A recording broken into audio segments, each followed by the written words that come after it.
So Emma, do you want to tell us a little bit about your experience of being homeless?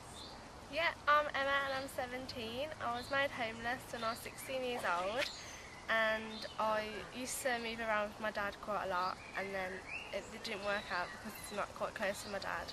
And then I went into supported housing, and it wasn't all that it was supposed to be, and it wasn't a very nice experience. And in the end, I moved back home with my mum. Supported housing, there's a lot of disadvantages. You think there's going to be all the parties and all your friends coming around, and you think it's going to be a nice chillaxed environment, and it's really not.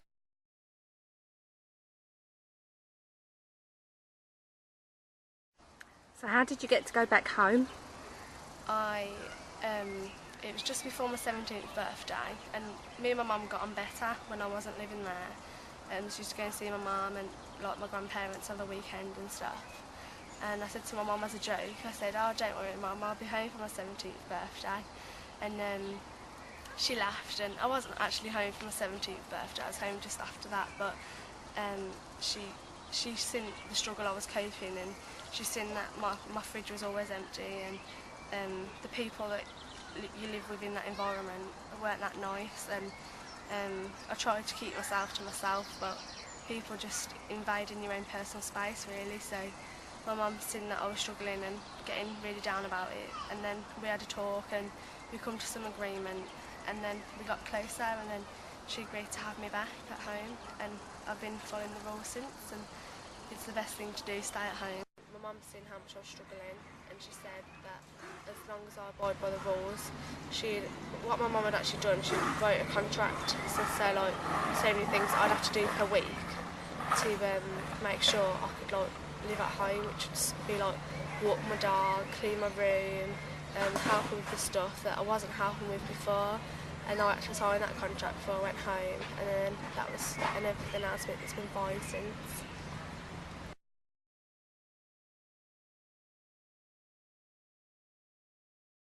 When you were homeless, Emma, and you were kind of floating between your dad and your mum and dad's girlfriend and what have you, how did that make you feel? What was it like?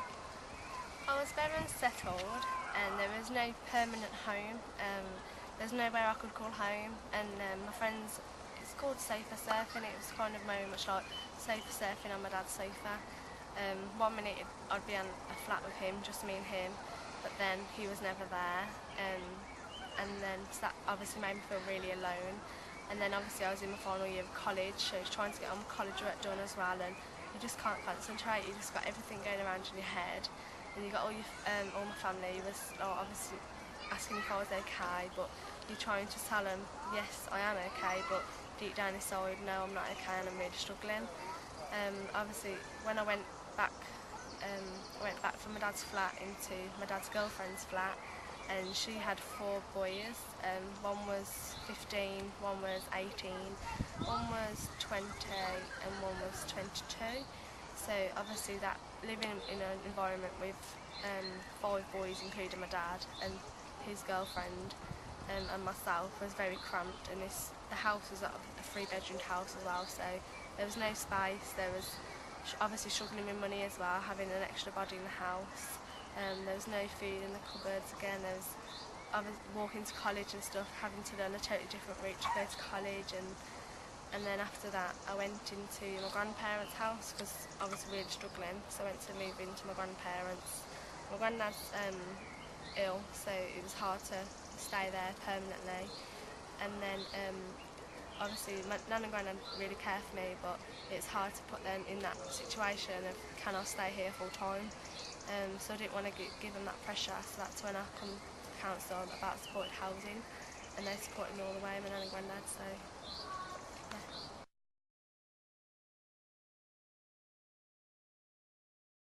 And then I went to the council for supported housing, and then I went into Cornerstone, and I went into a cluster, which is basically your own it's like a little bedroom, and then you have a shower and a toilet and a little kitchen, which consists of a microwave and an oven and a sink.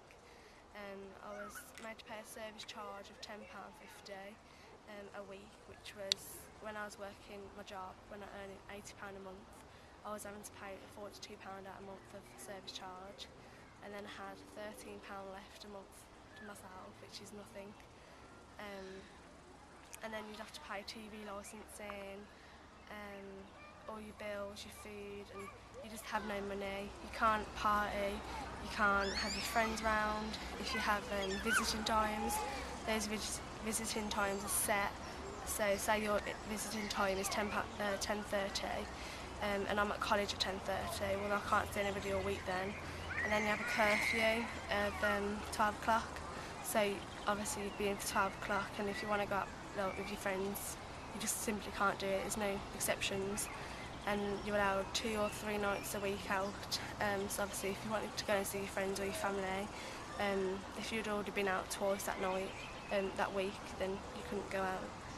And obviously the money side of it is just ridiculous. You can't have any money to yourself. And I was working 3 part-time jobs at the time, and I worked over 16 hours a week, so I had to quit basically 2 of my jobs to claim benefits to be in supported housing, because to be in supported housing you have to be claiming housing benefit, but to be claiming housing benefit you have to be claiming income support. So to be claiming income support you have to be working less than 16 hours a week. So therefore I had to quit 2 of my jobs, and obviously I don't want to be living off benefits, so that was very hard to struggle my money. And then because I did work also, I wasn't entitled to the full benefit, so I was only entitled to half the benefit. So I entitled to like half my wages were gone a month, and then I'd have to pay a service charge and my rent, and it wasn't all to be.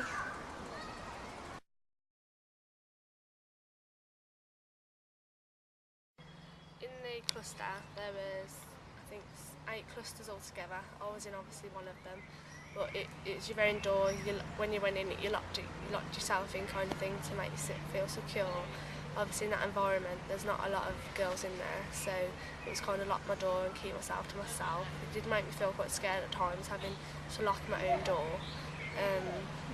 Even the windows, like obviously because you had a curfew of 12 o'clock, the windows had a bar across it, so you couldn't escape at all. Like once you're in. It did make me feel lonely. I couldn't feel like I couldn't turn to anyone to talk to them, and like my social worker and my key worker at the supported housing, she knew how I felt, but it's nothing they can do about it. You're in that supported housing and you're there. The financial side of it was also quite difficult. It was £10.50 a week for your service charge. Then your rent was, my rent was paid by Tamworth Housing Benefits, but then obviously I had to pay my food, my gas and electric, and my service charge. Obviously you have to do your own washing as well, and you have to share a washing machine, so it's not that hygienic as well. And it was a pain, because if I wanted to wash my clothes, I had to wait till a night when everybody else had gone to bed to wash my clothes, because I was at college all day till 4:30, and then everybody else would use the washing machines obviously when they got back, and then you just can't wash your clothes, so you've got to find a time to wash your clothes. And then people would leave their clothes in the washing machine, but you're not allowed to touch their stuff, so it's like you have to go into the office and say, can you go and get them to take the washing out? And it wasn't very relaxed at all. And then yeah, it made me feel lonely. And financial side, service charge, I didn't agree with paying that, because then I'm paying my rent as well, which was very hard to pay. I had £13 a month spare to myself, so I couldn't do any luxuries like go out partying, going out with my mates, just going out to socialise. Like all my friends at college, you're coming to do this summer, you're coming to do that on the weekend, and I'd say you have to say no, because you simply can't afford it. And if you don't pay it, then you can't live there, and then I would be made like permanently homeless.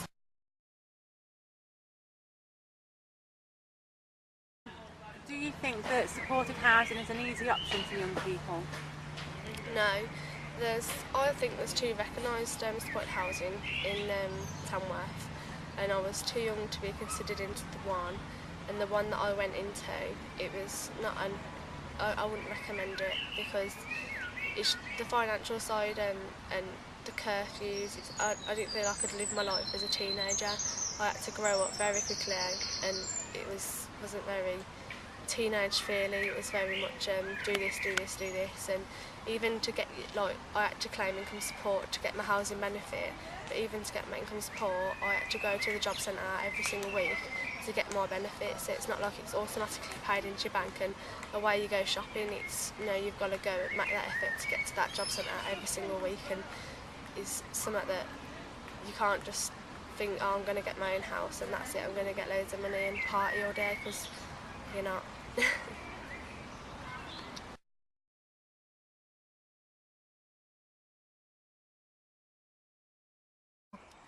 I'm at college in my final year of level 3 childcare and education. Finishing next week and I'm going to be a childcare practitioner in a local baby room nursery, and then that's a maternity contract for a maximum of 9 months, and then hopefully in September either going to do my foundation degree in early years or go to university just to do some childcare education, so it's all good.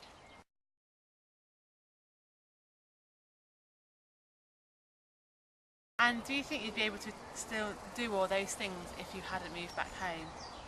No, just like the money side of it, like now I'm learning to drive, obviously being 17. When I lived in supported housing, I had £13 exactly a month spare to myself, where an hour's driving nowadays is £20 a lesson, so that's not even like a month's money. So definitely I couldn't have learnt to drive, and to do that I would be at like different placements for my childcare course, so we would go to different placements and then I wouldn't have been offered my jobs.